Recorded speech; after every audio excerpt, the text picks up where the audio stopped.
Are you struggling to manage your growing sales or marketing team inside HubSpot?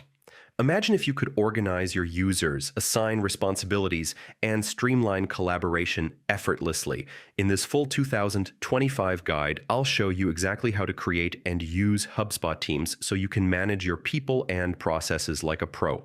HubSpot Teams is a feature designed to organize your users into groups, making it easier to manage access and track performance and structure your workflows. Whether you're running a small business or a large organization, Teams help keep everything organized. First, log into your HubSpot account and click on your profile icon in the top right corner. Go to Settings, then under Users and Teams, select Teams. Here you'll see your existing teams, if any. To create a new team, click Create Team.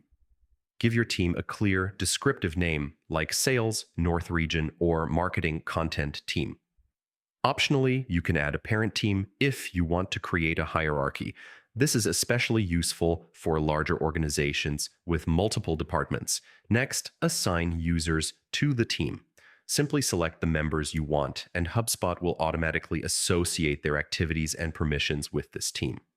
You can always edit the team later to add or remove members as your company evolves. Here are a few best practices. Set clear permissions. Teams can help you manage access to deals, contacts, and reports, ensuring sensitive data stays secure. And that's how you create and use HubSpot teams in 2025. By setting them up strategically, you'll have better control over user permissions, reporting, and collaboration, making your business run smoother than ever. If this guide helped you, don't forget to like, subscribe, and share it with your team. Got questions? Drop them in the comments, and I'll help you out.